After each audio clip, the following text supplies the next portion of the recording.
හයි මම අද කතා කරන්න යන්නේ කොමන්ලි මගෙන් අහන ප්‍රශ්නයක්. මොකද අපි දැන් 2025 ඔක්තෝබර් 3 ඉන්නේ.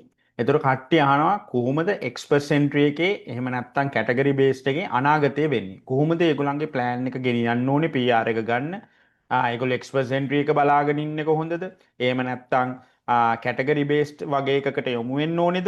එහෙමත් නැත්නම් ඊට පස්සේ තියෙන ඕල්ටර්නේටිව් එකකට යන්න ඕනේද කියන එක තමයි ගොඩක් වෙලාවට කට්ටිය කතා කරලා කන්සල්ටේෂන්ස් වල සහ අපිට සමහරලාට ඊමේල් වලින් අහනවා ඒගොල්ලන්ගේ ස්ටෝරි එකේ වෙලා. ඉතින් ඉන්ඩිවිජුවලි ඒක සමහර වෙලාවට ඇඩ්‍රස් කරන්න බෑ අපිට ඒගොල්ලන්ගේ සිටුේෂන් එක දන්නේ නැතුව. හැබැයි ඕවරෝල් අපිට ඉන්ඩෙප්ත් ඕවර්විව් එකක් දෙන්න පුළුවන්. ඔයගොල්ලෝ මගේ කන්සල්ටේෂන්ස් එහෙම නැත්නම් මගේ වෙබිනා සීරීස් වලට ෆ්‍රී වෙබිනාර්ස් වලට ඇවිල්ලා තියෙනවා නම් ඔයගොල්ලෝ දන්නවා ඇති මම කලින්ම කිව්වා මේ අවුරුද්දේ අපි ලකුණු මේ අපි LMIA පොයින්ට්ස් අඩු වුණා කියලා 500ට ස්කෝර් එක එන්නේ නැහැ කියලා. ඒක පැහැදිලිවම තියෙනවා. එතකොට අපි මම එක්ස්පෙක්ට් කරා 513 12 ඔය රේන්ජ් එකට එයි කියලා. හැබැයි ස්කෝර් එක 518න් නතර වුණා. ඒක තැනකදී මම කිව්වා වෙබිනා එකේ සාමාන්‍යයෙන් අපි ගණන් හදන්නේ සේෆ් සෝන් එකක් වෙන්න.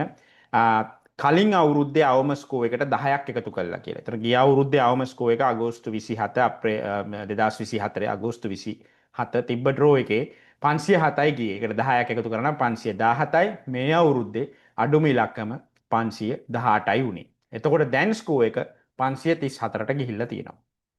එතකොට හරි පැහැදිලි IRCC එක ස්ට්‍රැටජිකලි මේක පාවිච්චි කරනවා. මොකද ඒකල ස්ට්‍රැටජි එකක් විදියට ස්කෝර් එක ඩ්‍රොප් වෙන්න දෙන්නේ නැතුව තියාගෙන යන්න යම්කිසි ප්ලෑන් එකක් එක්ක වැඩ කරනවා කියන එක පැහැදිලි. මම ඒක ඔප්පු කරන්නම්. එතකොට තව එකක් තමයි අපි කලින් ප්‍රෙඩික්ට් කරා වගේම මැයි ජූනි ජූලි අගෝස්තු වගේ මාසවලින් පස්සේ CRS එක ඩ්‍රෝස් ස්ලෝ ඩවුන් වෙලා ඒ ෆේස් එකට තමයි අපි ඇවිල්ලා තියෙන්නේ.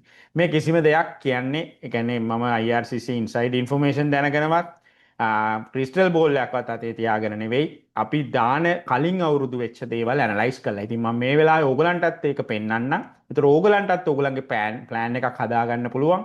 කොහොමද ඒක කරන්න කියලා. ඒ කියන්නේ හරි ඔයගොල්ලෝ PR එක ගන්න බලාපොරොත්තුෙන් ඉන්නවා නම් මේ සම්බන්ධව ඔයගලන්ගේ අවධානය යොමු කර යුතුයි. ඒ කියන්නේ ඔයගලන් බලන්න ඕනේ රයිට්. මගේ හිතේ තියෙන ප්ලෑන් එකට IRCC එකේ ප්ලෑන් එක ටැලි වෙනවද? එහෙම නැත්නම් මම වෙනස් දෙයක් අලුතෙන් කරන්න ඕනේද? රයිට්. එතකොට අපි බලාපොරොත්තු වෙනවා ඒගොල්ලන්ගේ 2026 ඉමිග්‍රේෂන් ප්ලෑන් එක 2026 28 ඉමිග්‍රේෂන් ප්ලෑන් එක මේ ඔක්තෝබර් අග එහෙම නැත්නම් නොවැම්බර් මාසය ඇතුළත ඒගොල්ලෝ එලි දක්වයි කියලා. ඒකෙන් තමයි අපිට හරියටම කියන්න පුළුවන් වෙන්නේ මොකක්ද ඉස්සරහට වෙන්නේ කියලා. ඒකේ සිග්නිෆිකන්ස් එක මොකද ගිය අවුරුද්දේ ඔයගොල්ලෝ දැක්කනම් ඒකේ සෑහෙන ලොකු වෙනස්කමක් එක්ක තමයි ඒගොල්ලෝ ස්ට්‍රැටජි එක ආවේ. මොකද ඒගොල්ලෝ 2024 අවුරුද්දේ දුන්නා 24 2023 අවුරුද්දේ දුන්නා 24 25 26 අවුරුද්දට ප්ලෑන් එක. ඊළඟට 24 අවුරුද්දේ දුන්නා 25 26 27 අවුරුද්දේ ප්ලෑන් එක. එතකොට 25ට 2023 දී කියපු එක නෙවෙයි 24 දී කිව්වේ. ලොකු වෙනසක් තිබ්බා. ඒ ඔක්කොම වෙනස්කම් මම හැම දෙයක්ම ඕගලන්ට IRCC ගේ වෙබ්සයිට් එකකින් ඒගොල්ලන්ගේ ඔෆිෂියල් වෙබ්සයිට් එකකින් පෙන්වන්නම්. ඒතකොට ඕගලන්ටත් තේරෙයි ඉස්සරහට මේකට ස්පෙෂලිස්ට් කෙනෙක් වෙන්න ඕනේ නෑ මේක තේරුම් ගන්න. රොකට් සයන්ස් නෙවෙයි ඒගොල්ලන්ගේ ස්ට්‍රැටජි එක බැලුවොත් ඕගොල්ලන්ගේ ප්ලෑන් එක කොහොමද ගහගන්නේ කියන එක බලන්න වෙනවා. එතකොට දැන් ගිය අවුරුද්දේ අපි අර කිව්වේ 507ට 10ක් එකතු කරලා 517යි නම් මේ අවුරුද්දේ 518ට 10ක් එකතු කරොත් 528යි. එච්චර උඩ ස්කෝර් එක රැඳෙයිද? කොහොමද එච්චර උඩ ස්කෝර් එකක් රැඳෙන්නේ? කොහොමද එච්චර කට්ටියක් එච්චර ලොකු ලකුණකට යන්නේ? LMI එකක් නැතුව කොහොමද යන්නේ? ඒ හැම දෙයක්ම අපි දැන් ඉන් ඩීටේල් බලමු. අපි මුලින්ම පටන් ගමු IRCC එකේ මේ දක්වා තිබ්බ ඩ්‍රෝස් පොඩ්ඩක් ඇනලයිස් කරලා. එතකොට ඕගලන්ට අයිඩියා එකක් එයි කොහොමද ඒක ඉස්සරහට යන්නේ කියන එක. දැන් මේකේ ගත්තොත් අපි කැනඩියන් එක්ස්පීරියන්ස් ක්ලාස් එකෙන් පටන් ගමු. කැටගරි බේස්ඩ් වලට එන්න කලින් අපි බලමු දැන් ඕගලන්ටත් මේකේ පැටර්න් එකක් අඳුන ගන්න මම උදව් කරන්නම්. බලන්න මේක කොහොමද වෙන්නේ කියලා. හැම අවුරුද්දෙම ඒගොල්ලෝ ඒ කියන්නේ 2024 2025 ඒක ස්ටැටිස්ටිකලි අපි හිස්ටෝරිකලි දැකලා තියෙනවා අවුරුද්දේ මැද භාගේ තමයි ඩ්‍රෝස් එන්නේ. මේකේ මොකද්ද මේ බේසිස් එක? ඒගොල්ලන් ගත්තොත් IRCC එකට ස්ටාෆ් ඇලොකේෂන් එකක් තියෙනවා. එතකොට ඒගොල්ලන් කරන්නේ අවුරුද්දේ මැදදී එහෙම නැත්නම් මැයි ජූනි ජූලි ඩ්‍රෝස් ටික තියලා. මොකද සමර් කාලේ ගත්තොත් ගොඩක් කට්ටිය නිවාඩු යනවා. මොකද ළමයි ඉන්න අයට ඒගොල්ලන්ට ඉස්කෝල නිවාඩු. එතකොට ප්‍රොසෙසින් පාර්ට් එක ඒගොල්ලෝ සෙප්ටෙම්බර් වලින් පස්සේ තියාගෙන මැදින් ඩ්‍රෝස් ටික දාගන්නවා.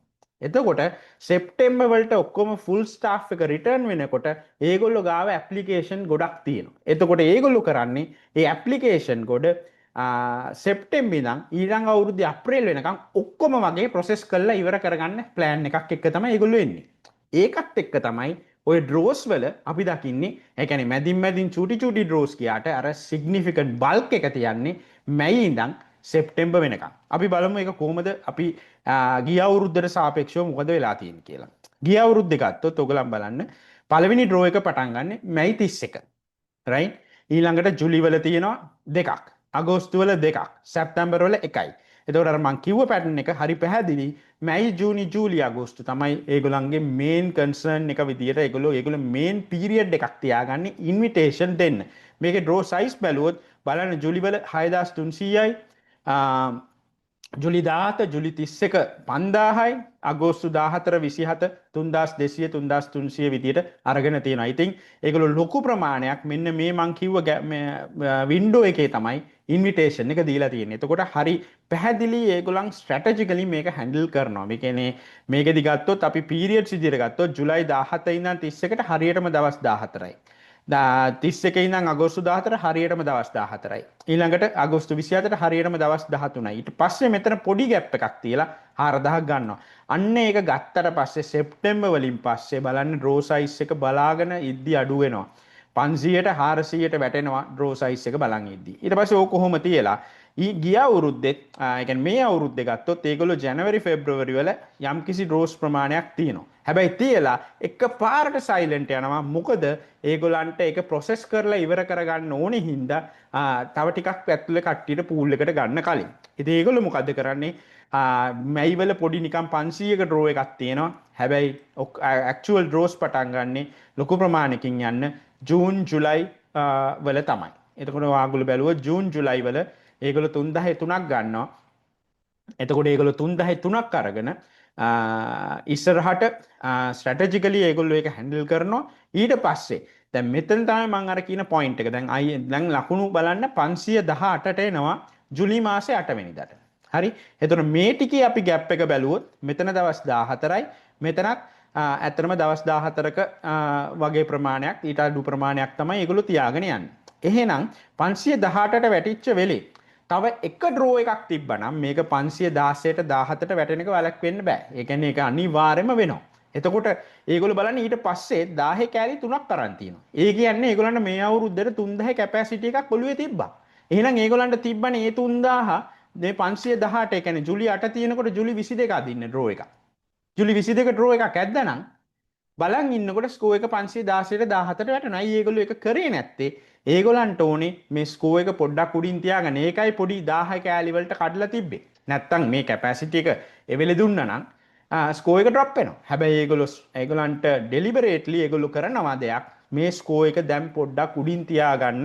ඒගොල්ලෝ වැඩ කටයුතු කරනවා කියන එක කරන්න එක්ස්පර්ට් කෙනෙක් ඕනේ නැහැ. ඕනම එක්කෙනෙක්ට තේරෙනවා. මොකද ඒ 3000 මේ අවුරුද්දට අදාළවනේ දැන් තියලා තියෙන්නේ. තවත් ඩ්‍රෝස් තියෙනවා මේ අවුරුද්දේ. බලන්නකො තවත් අනිවාර්යෙන් තියයි. එතකොට ඒගොල්ලන්ට කැපැසිටි එකක් තිබ්බේ නැත්තම් ඒගොල්ලන් ඒ වෙලාවේ නවත්තන්න ඕනේ නම් ඒගොල්ලන් නවත්තන්න තිබ්බා. හැබැයි දැන් ඒගොල්ලන්ට කැපැසිටි එකක් තියෙන හින්දා තමයි ඒගොල්ලෝ 1000 කැලි 3කින් මේක තිබ්බේ. 1000ක් තිබ්බ ගමන් බලන්න ස්කෝ එක 534ෙම රැඳුණා. අවස්ථා තුනකදී ඒ කියන්නේ ඊට උඩින් දාන අය ඔක්කොම ක්ලියර් වෙලා අගෝස්තු 7 දැන් ෆස්ට් ඩ්‍රෝ එක තියෙනවා. හරියටම මාසෙකට දවස් 26ක් ඒ වගේ කාල සීමාවක් අරගෙන ඉතුරු එක තියෙනවා. ඒ කියන්නේ ඒ ગેප් එක ඇතුළත තව 1000ක් එනවා 534ට වැඩි. මොකද අර 534 කලින් කට්ටිය ක්ලියර් වෙන්න ඕනේ අගෝස්තු 7 ඩ්‍රෝ එකේ. එතකොට ඒක එනවා. ඊළඟට ඔක්තෝබර් 1 වෙනිදා තියෙන එකෙත් ආයි 1000යි තියන්නේ. ඒ කියන්නේ සැප්තැම්බර් 3 ඉඳන් ඔක්තෝබර් 1 වෙනිදා දක්වත් තව 1000ක් එනවා. එතකොට ඒ ඔක්කොම 534ට වඩා වැඩි අය. නිකමට හිතන්න දැන් 533 32 එහෙම කොච්චර කට්ටියක් ඇද්ද? අපි නිකන් පූල් එක ගිහිල්ලා බැලුවොත් ඒගොල්ලන්ගේ IRCC rounds of invitation එක අපි පොඩ්ඩක් ඇනලයිස් කරොත් දැන් මේ තියෙන්නේ CRS ස්කෝ එක අන්තිමට ඒගොල්ලන්ගේ තිබ්බ ඩ්‍රෝ එකේ දැන් බලන්න මෙතන 24531ක් ඉන්නවා 500කට වැඩි. ඔතනින් දැන් ගොඩ ප්‍රමාණයක් කන්සන්ට්‍රේෂන් එක වෙනවා. දැන් ඒ කියන්නේ අපි ඉස්සර කිව්වා ට්‍රැෆික් සෝන් එකක් කියලා. ට්‍රැෆික් සෝන් එකක් කියලා කියන්නේ එක ලකුණකට කන්සන්ට්‍රේෂන් එක වැඩි ඒරියා එකක්. දැන් ඉස්සර ඒක තිබ්බේ 507 512 ඔය රේන්ජ් එකේ. දැන් අන්ෆෝචුනේට්ලි ඒ කියන්නේ ඇප්ලයි කරන අයට අන්ෆෝචුනේට්ලි ඒක දැන් උඩට එනවා 517 20 ඔන්න ඔය රේන්ජ් එක. කියන්නේ 15යි 20යි අතර වගේ ට්‍රැෆික් සෝන් එකක් ක්‍රියේට් වෙනවා. කොහොමද මේ ට්‍රැෆික් සෝන් එක ක්‍රියේට් වෙන්නේ? ඇයි දැන් එක දිගට මේකේ අන්තිමට 516ක 17ක ලකුණක් තිබ්බ ළමේ ක්ලියර් වුණේ. කවද්ද කියලා බැලුවොත් ඒ ක්ලියර් වුණේ ගිය අවුරුද්දේ ඔක්තෝබර් මාසේ ගිය අවුරුද්දේ සැප්තැම්බර් මාසේ 19. ඊට පස්සේ 517ට ස්කෝර් එක ඇවිල්ලා නැහැ. මොකද 518 තමයි මෙතන ආවේ. ඒතර කවුරු හරි එක්කෙනෙක් ඉන්නවනම් සමහර අය වයසට අඩු වෙලා ලකුණු අඩු වෙලා තියෙන පුළුවන්. එතන ඒකටම අපි සාපේක්ෂව හිතනවා. ඒතර 22 හිටපු ළමයිගේ ලකුණු අඩු වුණා. එයා දැන් 17ට වැටිලා. හරි එයත් ඉන්නවා ඒ සෝන් එකේ. මොකද ක්ලියර් වෙන්න මේ කට්ටිය නැති වෙන්නේ නැහනේ දැන්. සමහර වෙලාවට ඒ කියන්නේ ඔපචුනිටි එකක් එනකොට ඒකෙන් ප්‍රයෝජනයක් ගන්න එක අපේ වගකීම. රයිට් ඒ කියන්නේ අපි මේ process එකට බැනලවත් එහෙම නැත්නම් අපි කැනඩා රජයට IRCC එකට බැනලවත් වැඩක් නැහැ. අපි මම හැම වෙලේම කියන්නේ ඒ කියන්නේ ගොඩක් වෙලාවට කට්ටිය ඔලුවට දාගන්න එකක් තමයි නෑ 507ට දැන් ගිය අවුරුද්දේ ආවනේ මේ පාර 12ටවත් එයි කියලා. අන්න එහෙම assumptions එක්ක මේ ගමන යන්න බෑ. හරි ඒ කියන්නේ ඔයගොල්ලන් සෝෂල් මීඩියා එකේ මේවා කරනවා ගිය අවුරුද්දේ දෙසැම්බර් 23 ගවර්න්මන්ට් එකෙන් LMI එක අයින් කරනවා කිව්වට කට්ටිය ගියා හරි 490ට වැටෙනවා 500ට වැටෙනවා එහෙම කියලා. එතකොට ඒක සෝෂල් මීඩියා එකේදී ඒ කියපු දේ ඒක එහෙම වෙන්නේ නැහැ කියලා එළියට ඇවිල්ලා කිව්වම සමහරලාට මෙසේජස් මට එක්කෙනෙක් මෙසේජ් එකක් දාලා තිබ්බා. ඒක කිව්වා මොනවාද වා කියන බේසිස් එක. ඇයි එහෙම කියන්නේ? මේකෙන් මිනිස්සු කලබල වෙනවා කියලා. මං කියන්නේ කාවත් කලබල වෙන්න නෙමෙයි මේ කියන්නේ. දැන් ඒක වුණේ නැහනේ. ඒ කියන්නේ හරියට ඕගලන්ටත් බැලුවොත් මේකට තේරෙනවා IRCC ප්ලෑන් එකත් එක්ක යනකොට මේක 500ට වැටෙන්නේ නැහැ. ඒතකොට කවුරු හරි එක්කෙනෙක් ඒ කියන්නේ මම කියන එක විශ්වාස කරන්න ඕනේ නැහැ. ඕගලන්ටත් ගිහිල්ලා බලන්න පුළුවන් රයිට්. මේක 500ට වැටීමේ සම්භාවිතාවය කොහොමද? මොකද ඒ කියන්නේ දැන් මෙතන හරි පැහැදිලිනේ 534ට වඩා මාසෙකට 1000ක් උඩින් එනවා. නැත්තම් මේක ස්කෝර් එක 533 වෙන්න එපා අඩුම වශයෙන්. ඉතින් 1000ක් උඩින් එනවා නම් 534ට වැඩිය. කොහොමද අපි හිතන්නේ මේක 500ට වැටේ කියලා? මේක වැටෙන්නේ නැහැ. ඒ කියන්නේ වැටුනොත් ඔයගලන් වගේම මමත් සතුටුයි. ඒක අපිට වෙන්න පුළුවන් හොඳම දෙයක්. ආයතනයක් විදියට, පුද්ගලයෙක් විදියට, අපි කමියුනිටි එකක් විදියට සතුටු වෙන්න ඕන කාරණාවක්. හැබැයි ඒකේ රියලිස්ටිකලි ඒක වීමේ හැකියාව කොහොමද කියන එක හරියට ඇනලයිස් කරලා බලන්න. උතර කොහොමද මේක 500ට වැටෙන්නේ? රයිට්? මොකද මම අර කලින් කිව්වා වගේ 517 ළමයෙක් හිටියානම්. හරි? එයා ක්ලියර් වෙලා නැහැ ගිය අවුරුද්දේ ගිය අවුරුද්දේ සැප්තැම්බර් 19 පස්සේ. රයිට්? මොකද එයාට ඩ්‍රෝ එකක් ඇවිල්ලා නැහැනේ මේක ඔක්කොම බැලුවොත් එයාට ඩ්‍රෝ එකක් ඇවිල්ලා නැහැ. ඒතකොට එයා එතන ඉන්නවා. ඒතකොට 517 ඒ සෝන් එකේ තමයි ට්‍රැෆික් එකක් දැන් ක්‍රියේට් වෙන්නේ. හරි?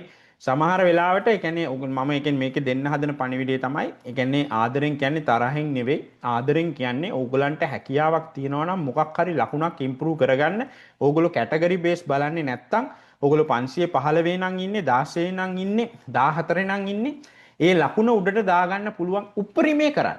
රිග්‍රෙට් එකක් තියාගන්න එපා. ඒ කියන්නේ 10 3යි 9 1යි නම් ඒ 9 1 10 කරගන්න try කරන්න. ඒක උපරිමේ. 10 ගත්තට පස්සේ කරන්න දෙයක් නැහැ. ඒතකොට ජීවිත කාලෙටම ඔයගලන්ට රිග්‍රෙට් එකක් නැහැ. ඒ කියන්නේ මම එහෙම ඇඩ්වයිස් එකක් දීලා ඒ කියන්නේ මාගෙත් එක්ක වැඩ කරපු කෙනෙක් යාට මම කිව්වා. ඊට පස්සේ unfortunately ඒක ඒකෙදී යාට ප්‍රායෝගිකව යාට කරගැනීම බැරි ප්‍රශ්නයක් ආවා. දැන් unfortunately යාගේ work permit ඉවරලා ලංකාවට යන්න උනා. ඉතින් එයා දැන් වෙන ඔප්ෂන්ස් වලින් කැටගරි බේස්ඩ් එකට ඇවිල්ලා try කරනවා. බට් ඒකෙදි තියෙන ප්‍රශ්නේ තමයි අපි එතනදී මේ ඉම්ප්‍රූව්මන්ට් එක ගත්තේ නැත්තම් පස්සේ ඒක කරලා වැඩක් නැහැ. ලංකාවට ගිහලා දැන් සෙල්ෆිප් 10 4ක් ගත්තා කියලා වැඩක් නැහැ. මොකද ආයි 518ට ස්කෝර් එක වැටෙන්නේ නැහැ. රයිට්? ඒ ඔපචුනිටි එකක් මිස් වුණොත් මොකද 507 දී මේක මිස් වෙච්ච අය ඉන්නවා. ඉතින් ඒගොල්ලන් දැන් 507 දී සමහරක් විට අපි මෑත කාලේ ඉන්නේ නැති වෙන්නත් පුළුවන්. ඒ කියන්නේ ඉදිරි අවුරුදු 2 3ෙම නැති වෙන්නත් පුළුවන්. අපි දන්නේ නැහැ IRCC මොනවාරි චේන්ජ් එකක් කරොත් මේක එයි. හැබැයි දැනට තියෙන තත්ත්වෙ උඩ ඒක නැති වෙන්නත් පුළුවන්. ඉතින් එහෙම තත්ත්වයක් උඩ බලනකොට ඕගලන් හරියට ප්ලෑන් එකක් දාගත්තොත් IRCC එක තුන මේකෙදි ඕගලන්ට ඉගෙන ගන්න තියෙන දේ තමයි අවුරුද්දේ මැයි සැප්තැම්බර් වගේ ඒ කියන්නේ ඒ කාල සීමාව අතර ඩ්‍රෝස් ටිකක් තියෙනවා. අවුරුද්දේ මුලක් තියෙන්න පුළුවන් අගක් තියෙන්න පුළුවන් පොඩි පොඩි කාල සීමා පොඩි පොඩි ප්‍රමාණයන්ගෙන්. බට් ඒගොල්ලන්ගේ මේජර් ප්ලෑන් එක IRCC එකේ ප්ලෑන් එකක් එක්ක යනකොට ඒගොල්ලන්ගේ මේජර් ප්ලෑන් එක තමයි ඔය කාල සීමාවෙන් ඩ්‍රෝස් තියෙන එක. දෙවෙනි එක තමයි IRCC එක ඊසිලි ස්කෝර් එක ඩ්‍රොප් වෙන්නේ නැති වෙන්න පොලිසි එකක් කරනවා කියන එක පැහැදිලි. මොකද මෙතනදි මම කිව්වා වගේ මේ 3000 එකතු කරලා මෙතනදි තිබ්බනම් මේක 516ට වැටෙනවා. එහෙනම් ළමයි ගොඩකට ඉන්විටේෂන් හම්බ වෙනවා. හරි. හැබැයි යා ඒගොල්ලන් ඒක කරේ එහෙම තියන්නේ නැතුව 10 කෑලි තුනකට මාස 3කට කඩලා තිබ්බා. එතකොට ප්‍රතිඵලය මොකද්ද? 518 ඉඳන් ලකුණු 16කින් ස්කෝර් එක උඩ යෑම. එතකොට මේ වෙලාවේ 533 ඉඳන් 519 වෙනකන් කට්ටියත් අලුතෙන් ආයෙ එකතු වෙලා තියෙනවා. මොකද 18 කට්ටිය ක්ලියර් වෙච්ච නැති අය තාම ඉන්නවා. අලුතෙන් 19 ඉඳන් 33ට ගිය අයත් ඉන්නවා. ඉතින් ඕක හරියට අවබෝධ කරගත්තොත් ඕගලන්ට තේරෙන්න ඕනේ යම් කිසි පුද්ගලයෙක් කියන්නේ කාටවත් දන්නේ නැහැ මේක දැන් අර මම කලින් කිව්වා වගේ අපි කාටවත් ක්‍රිස්ටල් බෝල් එකක් නැහැ ඊළඟ අවුරුද්දේ අඩුම ලකුණ 505යි 10යි 15යි කියන්නේ. හැබැයි අපි නිකන් හරියට ඇනලයිස් කරලා බැලුවොත් ඒ කියන්නේ ඕගලන්ටත් දැන් තේරෙනවා ඕගොල්ලොත් ඕගලන්ගේ ඒ කියන්නේ හදවතට නෙමෙයි බුද්ධියට ඉඩ දීලා බලන්න මේක 515ට එීමේ හැකියාව කොහොමද කියලා. ඒක හැකියාව එන්න අඩුයි. මොකද මේ අවුරුද්දේ ආවේ නැහැ. ඉතින් එන්න මේ අවුරුද්දේ ආවේ නැත්තම් තව කට්ටිය දැන් ඒ ෆ්‍රෙන්ච් කරලා ලකුණු ඉම්ප්‍රූව් කරගන්නවා IELTS එකේ 10/4 මේන් ඇප්ලිකන්ට් 9/4 සෙකන්ඩරි ඇප්ලිකන්ට් එහෙම ඉම්ප්‍රූව් කරගන්නවා මේ ලංකාවෙන් මාස්ටර්ස් කරලා ඒ ලකුණු 7 ගන්න අය ඉන්නවා රයිට් එතකොට ෆ්‍රෙන්ච් එකේ සමහර අය ඉන්නවා 7 බැරි වුණත් කමන්නේ මම CLB 5 අරගෙන එතන ලකුණු කීපයක් හරි වැඩි කරගන්නවා කියලා වැඩ කරන අය අර ඒ වගේ ට්‍රේඩ් සර්ටිෆිකේට් කරන අය ඉන්නවා ඉතින් ඒ වගේ අර එක එක ඒරියාස් වලින් ලකුණු ඉම්ප්‍රූව් කරගන්න කට්ටිය වැඩ කරගෙන යනවා. හරි ඉතින් එතකොට ඒකෙදී ඒ කියන්නේ කට්ටිය ප්ලෑන් කරනවා මට ළඟදී මේ මොනවාද ඉන්දියන් එක්කෙනෙක් හම්බුණා. එයා අවුරුදු 32යි යාට වයස. එයාගේ ලකුණු 514 තමයි එයා ඉන්නේ. හරි. එයාට නංගි කෙනෙක් ඉන්නවා අවුරුදු 29. එයා සිංගල් ඇප්ලිකන්ට්. එයා තමයි ස්පොන්සර් කරන්නේ අරයට සෙල්ෆ් කරන්න ලකුණු ඉම්ප්‍රූව් කරගන්න. එයා තමයි වේදම් කරලා ඒක කරන්නේ. මොකද එයා එහෙම කරන්නේ නංගිට PR එක ගන්න. මොකද නංගිගේ වයස අඩු හින්දා එයාට ගන්න පුළුවන්. එයාට 530 ගානට එන්න පුළුවන්. ඒ 530 ගානට එයා ආවම නංගි PR එක ගත්තම ඒ අරයට 15ක් වෙනවනේ. එහෙම තමයි එයා 530 ගානට යන්න බලන්නේ. බලන්න ඒ කියන්නේ කට්ටිය ස්ට්‍රැටජිකලි හිතන විදිය කොහොම හරි දැන් සහෝදර සහෝදරියෙක් යූස් කළා හරි කොහොම හරි අවසානයේදී PR එකට යන්න මිනිස්සු එක එක විවිධ ක්‍රම පාවිච්චි කරනවා. ඉතින් එහෙම තත්ත්වයක් උඩ ඔයා 515ක් 16ක් 17ක් 18ක් 19ක් 20ක් 21 22 ඔය රේන්ජ් එකේ නිකන් හිතාගෙන ඉන්නවා නම් නෑ මට මේක නිකන් සිල්වර් ප්ලැටර් එකක තියලා දෙයි කියලා. ඒක නොවෙන්නත් පුළුවන්. වුණොත් හොඳයි. හැබැයි නොවෙන්නත් පුළුවන් කියන එක ඔළුවට දාගෙන වැඩ කරන එක තමයි හොඳ. ඒ කියන්නේ තමන්ගේ මැක්ස් එකට ගිහිල්ලා සමහර කට්ටිය ඉන්නවා. තමන්ගේ මැක්ස් එක කරලා තියෙන්නේ. එතන යාර කරන්න දෙයක් නැහැ. ඉතින් ඒක කරන්න දෙයක් නැහැ. හાર્ඩ් ලක්. රිග්‍රෙට් එකක් තියෙන්න දෙයක් නැහැ. මොකද එයාගේ උපරිමය දීලා තියෙන්නේ. එයාගේ වයසත් එක්ක එයාට යන්න පුළුවන් 518යි නම් කරන්න දෙන්නේ ඔච්චර තමයි. හරි. හැබැයි කරන්න දෙයක් තියාගෙන බලාපොරොත්තුවකුත් තියාගෙන ඉන්නවා නම් ප්‍රශ්නයක් ඒ කියන්නේ ඒක ගැටලුවක් වෙන්න පුළුවන්. මොකද මේක සමහර වෙලාවට එතනින් හිතනවා ඒ කියන්නේ අපි හැමෝම මිනිස්සු අපිට මහන්සි මේ ගමන ඇවිල්ලා අපි ස්ටඩි ගමනක් ඉගෙනගෙන ඒකට පස්සේ ඊට පස්සේ වර්ක් කරලා ඇත්ත මහන්සි. හැබැයි අපි මේ වෙලාවේ රෙස් කරොත් අපිට අපි මේ ආපු ඉලක්කය අපිට මග හැරෙන්න පුළුවන්. ඉතින් එක පුද්ගලයෙක් නෙමෙයි පවුලක් ඉන්නවා නම් ඒකේ දෙන්නම එකතු වෙලා ඒ ගෝල් එකට යන්න ස්කෝර් එක ඉම්ප්‍රූව් කරගන්න වැඩ කටයුතු කරන්න ඕනේ. දැන් ඊළඟට මම කිව්ව එක තමයි ඔයගලන්ට අවධානයට යොමු කරන්න ඕනේ. සමහර වෙලාවට කට්ටිය අහනවා මම දැන් කැටගරි බේස්ඩ් එකට මූව් වෙන්නද? රයිට්. එහෙනම් මම මූව් වෙන්නේ මොන කැටගරි එකටද මූව් වෙන්නේ? අපි ඒකටත් උත්තරේ බලමු මේ ළඟදී තිබ්බ ඩ්‍රෝස් එක. අපි මුලින්ම ගමු ෆ්‍රෙන්ච්. එතකොට ෆ්‍රෙන්ච් එක ගත්තොත් මේ අවුරුද්ද ඩ්‍රෝස් ගිහිල්ලා තියෙනවා. ජනවාරි පටන් ගත්තම ඩ්‍රෝස් 5ක් ගිහිල්ලා තියෙනවා. 6500යි 4500යි 7500යි 2500යි 4500යි. එතකොට 25000කට කිට්ටු ප්‍රමාණයක ඉන්විටේ ඩ්‍රෝස් ගිහිල්ලා තියෙනවා. මේකේ ෆ්‍රෙන්ච් කැටගරි එකෙන් ගත්තොත් ඒකේ බැලුවොත් ඒ කියන්නේ ලොකු පෝෂන් එකක්. හරි. ඒ කියන්නේ ඒක සැලකිය යුතු පෝෂන් එකක් IRCC එකෙන් ඇලොකේට් කරලා තියෙනවා. ඒතර එහෙම ඩිමාන්ඩ් එකක් තියලා ඊළඟ අවුරුද්දේ ෆ්‍රෙන්ච් නැතිම වෙලා යයි කියන එක හිතන්න ටිකක් අමාරුයි. හරි. මං කියන්නේ වෙන්න බෑ කියලා. හැබැයි හරි පොඩි පේනවා ෆ්‍රෙන්ච් ලැන්ග්වේජ් එකට ඒගොල්ලන්ගේ පොඩි කැමැත්තක් ඒ කියන්නේ සහ ඩිමාන්ඩ් එකක් IRCC ඉන්ටර්නල් ඩේටා ඇතුළත තියෙනවා කියලා. රයිට්. ඊළඟට වැඩිම ඩ්‍රෝස් කියලා තියෙන්නේ අපි ගත්තොත් හෙල්ත් එක. හෙල්ත් එකෙන් ගත්තොත් කන්ටිනියස්ලි ඒගොල්ලන් රෝස් තිබ්බා මේකෙදි මේ ජූන් ජුලයි ඕගස්ට් සෙප්ටෙම්බර් වල තිබ්බේ නැහැ රයිට් එතකොට මේකේ ගත්තොත් ඒකේ 500යි 500යි 4000යි 2500 ඉතින් මේ 4000 වගේ ලොකු චunk එකක් ගත්ත ගමන් ස්කෝර් එක ඩ්‍රොප් වුණා ඉතින් හෙල්ත් එකෙත් අපිට හිතන්න පුළුවන් රීසනබලි ඒගොල්ලෝ ඩ්‍රෝස් තියයි කියලා ඊළඟට දැන්ට මේ වෙලාවේ කැටගරීස් වලින් අඩුම ලකුණක් තියෙන එකක් තමයි එඩියුකේෂන් රයිට් තර මේකේ කතා බහක් යනවා අපි කලින් උත් මම එක තැනකදී සඳහන් කරා මේකේ early childhood educate assistant එහෙම නැත්නම් teaching assistants ලා සම්බන්ධයෙන් යම් කිසි තීරණයක් ඒගොල්ලෝ ගන්න පුළුවන් ගවර්න්මන්ට් එකෙන් අයින් කරනවද නැද්ද කියන එක. එහෙම කියන්න තාම කිසිම official announcement එකක් සහ indication එකක්වත් නැහැ. official දෙයක් නැහැ. හරි? එතකොට කවුරු හරි එක්කෙනෙක් මේකේ early childhood වැඩේ කරගෙන යනවා නම් එතකොට ගොඩක් වෙලාවට කට්ටිය අහනවා මම කලින් කරේ accounting මම දැන් 12200 එහෙම නැත්නම් book keeper කෝඩ් එකේ ඉගෙනගෙන හිටියේ මේ වැඩ කරගෙන හිටියේ දැන් මම මාරුණා early childhood එකට දැන් මම මාසයක් වැඩ කරනවා දැන් කට්ටිය මෙහෙම කියනවා මගේ යාළුවෙක් කිව්වා මේක අයින් කරනවා කියලා රයිට් ඒක හරි ඒක අයින් කරන්න හැකියාවක් තියනවාද මොකද ගවර්න්මන්ට් එකෙන් ඒගොල්ලෝ ඉල්ලුවා පබ්ලික් ඔපීනියන් ඊළඟ කැටගරි බේස් ඩ්‍රෝ එකට යනකොට කොහොමද පබ්ලික් ඔපීනියන් එක ඉල්ලුවා කැටගරි ඒව තෝරගන්න ජනතා මතය ඇහුවා මොනවාද වෙන්න ඕන වෙනස්කම් කියලා. ඉතින් විවිධ පාර්ශවයන් ඒ කියන්නේ ඒකේ ඉන්ඩිවිජුවල්ස්ලා ඉන්නවා, ඕගනයිසේෂන්ස්ලා ඉන්නවා, ඒගොල්ලන්ගේ මතය ප්‍රකාශ කරා. ඒතර ඒ ඔක්කොම සලකලා ගවර්න්මන්ට් එකේ තියෙන නීඩ් එකත් බලලා ගවර්න්මන්ට් පොලිසි එකකින් ඊළඟ මොනිටරි පොලිසි එක වෙන්න පුළුවන්, පබ්ලික් පොලිසි එක වෙන්න පුළුවන්, ඉමිග්‍රේෂන් පොලිසි එක මේ ඔක්කොම සලකලා බලලා තමයි ඒගොල්ලෝ ස්ට්‍රැටජිකලි කැටගරි බේස්ඩ් එක එලි දක්වන්නේ. එතකොට අපිට ඉඳලා බලන්න වෙනවා නෙක්ස්ට් ඉයර් වෙනකොට කොහොමද ඒක වෙනස්කමක් වෙන්නේ කියලා. හැබැයි දැන් අර මම කිව්ව උදාහරණයට ආවොත් මම දැන් 12200 කෝඩ් එකේ වැඩ කරගෙන හිටියා. දැන් මම ගියා early childhood assistant විදියට educate assistant විදියට දැන් මාසයක් මම යනකොට මගේ යාළුවා කියනවා මාව අයින් කරනවා. මොකද්ද මං කරන්නේ? right. දැන් අපි හිතමු යනවා කියලා 12200ට. ඔයාගේ original occupation එකට. right. ඔයාට category based එකේ අවස්ථාවක් මේ මොහොතේත් නැහැ. කවදාවත් තිබුණේ. ඉතිහාසයේ category based එකේ පටන් ගත්ත දවසේ ඉඳන් 12200වත් accountant marketing manager වත් ඔය business එකෙන් තියෙන. ඒ කියන්නේ අපි කියනවා අර occupational category ගත්තොත් එක නැත්නම් 1 2 1 3 ඒ කියන්නේ මේ tier code එක occupational category කියලා කියන්නේ ඔයගලන්ට ඒක අඳුන ගන්න පුළුවන්. මෙහෙම අපි නිකන් find my NOC කියලා Google එකේ ගැහුවම දැන් අපි හිතන්නකෝ මේකේ මේ තියෙන්නේ ඒගොල්ලන්ගේ ඒ occupational category එකේ tier system එක මේකේ තියෙන්නේ මේකේ පළවෙනි ඉලක්කම. හරි පළවෙනි ඉලක්කම අපි නිකන් උදාහරණයකට ගමු accountant කෙනෙක් කියලා. ඒකතර 111.2 කියන එකනේ. එතකොට ඒකේ ගත්තොත් මේ තියෙන්නේ පළවෙනි ඉලක්කම අපි මේක එළියට අරගෙන Google එකේ ගහලා ඒක ඇතුළට යන්. ඒතර ඔයගොල්ලන්ට තේරුම් ගන්න පුළුවන්. හරි. මේකේ පළවෙනි ඉලක්කම තියෙන. ඒ කියන්නේ මේක business finance and administration occupations. ඒක තමයි එක පටන් ගන්න. එකෙන් පටන් ගන්න NOCs.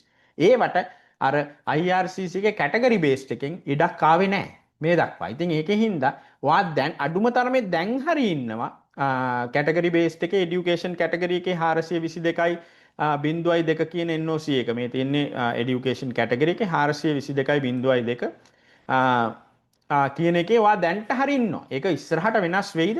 අපි කවුරුත් දන්නේ නැහැ. හැබැයි ඔයා 12200 කොහොමත් නැහැ කියලා දන්නවනේ. ඉතින් ඒකෙන් හින්දා ආයි ඒක ගැන හිතලා වැඩක් නැහැ. දැන් මෙතනට ගමන ආවනම් මේක යන්න. මොකද මේ ගන්න එක්ස්පීරියන්ස් එක කැනඩියන් එක්ස්පීරියන්ස් එකට කවුන්ට් වෙනවනේ.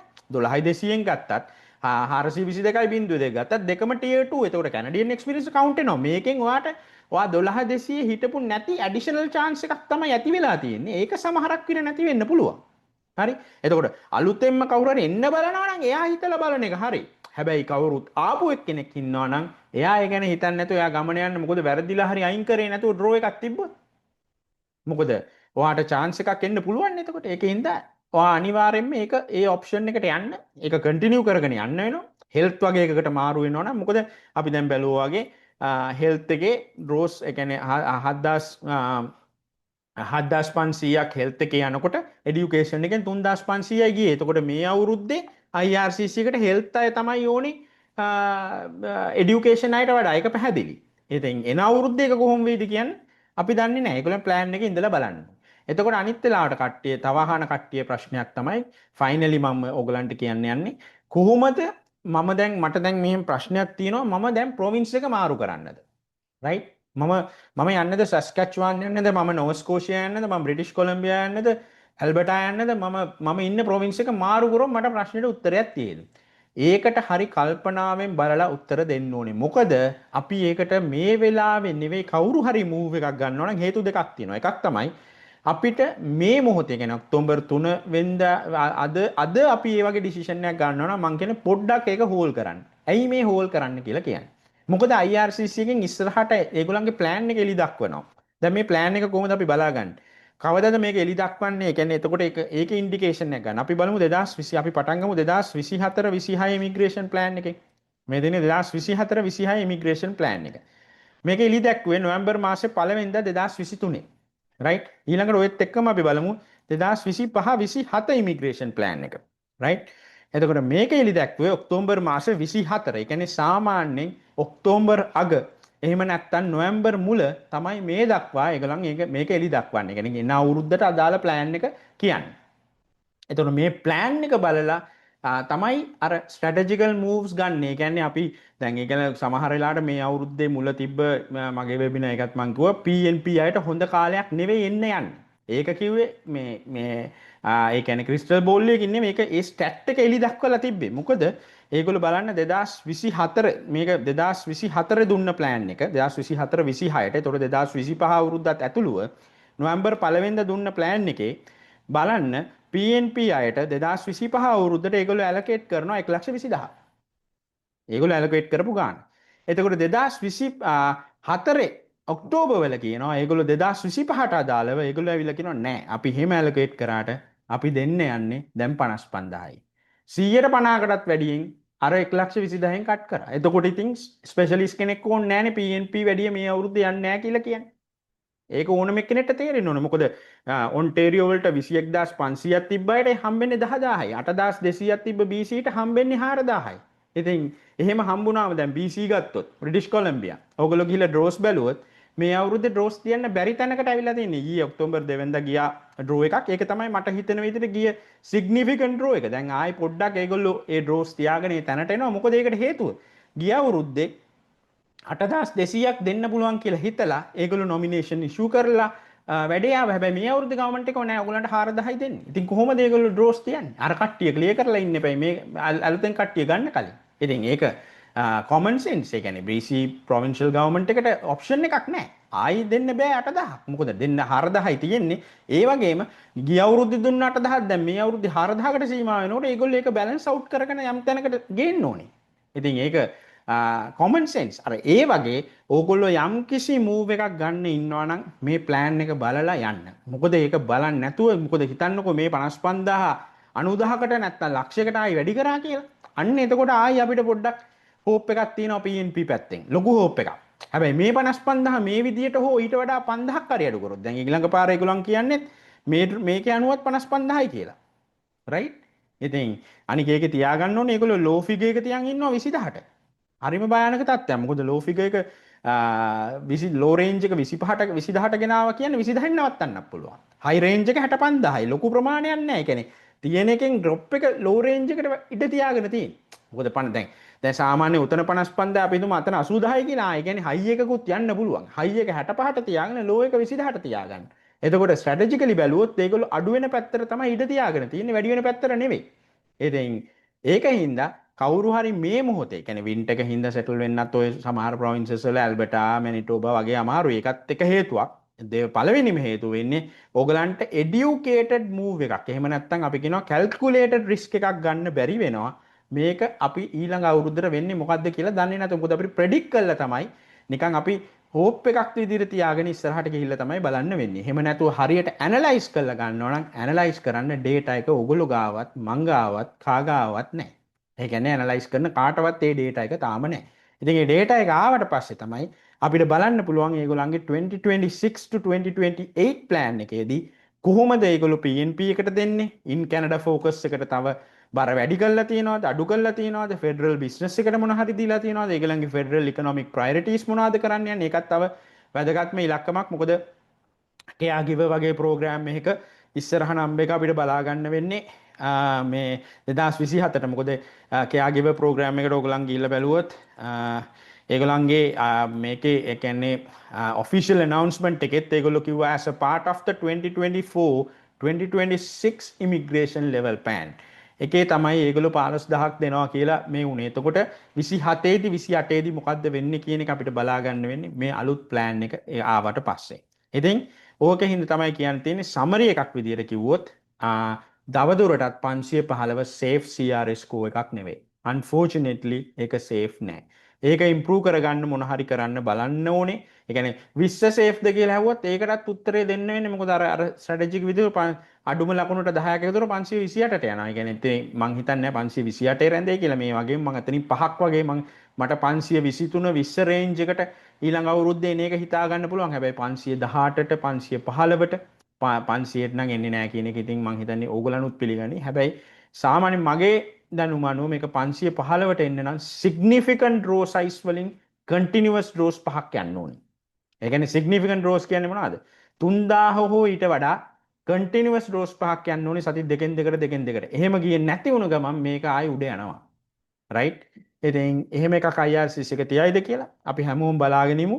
most importantly IRCC ඊළඟ ඒගොල්ලන්ගේ 2026 to 2028 plan එකේදී තමයි අපිට මේ දේවල් හරියට බලා ගන්න පුළුවන්. ඉතින් ආයි වීඩියෝ එකකින් අපි හම්බෙමු 2026 2028 plan එක මේ ඒගොල්ලන් එලි දැක්වුවම unfortunately මම නැවතත් කියනවා අපිට individually එන මේවට මට කරන්න බෑ. කියන අපේ consultations වලට මම සහභාගී වෙනවා. එතකොට applications කරන්න ඕනේ. ඉතින් ඒකත් එක්ක සමහරලාට ඔයගොල්ලෝ අපිට mail කරලා හරි WhatsApp කරලා හරි එහෙම ඇහුවම ඒක මොකද හැමෝටම හරියන උත්තරයක් නෑ. අවුරුදු 28 හරියන එක්කෙනා එක නෙවෙයි 38 එක්කෙනාට දෙන්න ඕන. 38 එක්කෙනාට දැන් අපි මෙතන ගත්තොත් මේකේ ඕනම එක්කෙනෙක්ට PR ගන්න මේ options හතරක් තියෙනවා. Express entry category based PNP pilot programs. එතකොට මේකේ 28 එක්කෙනාට මේ දෙක කතා කරාට 38 එක්කෙනාට එක්ස්ප්‍රස් එන්ට්‍රි කතා කරලා වැඩක් නැහැ. එයාට ගන්න බෑ. එයා PhD එකක් කරත් එයාට ගන්න බැරි තැනකට දැන් වැඩේ ඇවිල්ලා තියෙන්නේ. මොකද එයාට 520 පන්නන්න බෑනේ. එයාට ලකුණු 45ක් වයසට අඩු වෙලා තියෙද්දි. right? එතකොට හැමෝටම හරියන උත්තරයක් මෙතන නැහැ. ඉතින් ඒක හින්දා අපි plan එකක් විදියට යනකොට එක එක්කෙනාට හරියන දේවල් තමයි තියෙන්නේ. ඉතින් ඔයගලන්ට කියන්නේ මම මේකේ කියන්නේ ක්‍රිස්ටල් බෝල් එකක් අපි කාටවත් නැහැ. මම ඔයගලන්ට පුළුවන් උදව්වක් තමයි මේක ඇනලයිස් කරන්න ගන්න. ඔයගලන්ට මට වැඩිය හොඳට ඇනලයිස් කරන්න පුළුවන්. මේකට කාලේ දාගත්තොත්. ඒ කියන්නේ data analystලා ඉන්නවා. ඕකේ patterns හොයාගන්න පුළුවන්. ඔය විදිහට ඕක ඇනලයිස් කරලා අපි community එකක් විදිහට information බෙදාගෙන ultimately වචනකින් හරි කාට හරි උදව්වක් කරන්න පුළුවන් නම් ඒක තමයි මම මේ කරන්නේ. ඉතින් thank you very much. අපි IRCC plan එක ආවම අලුත් වීඩියෝ එකකින් හම්බෙමු.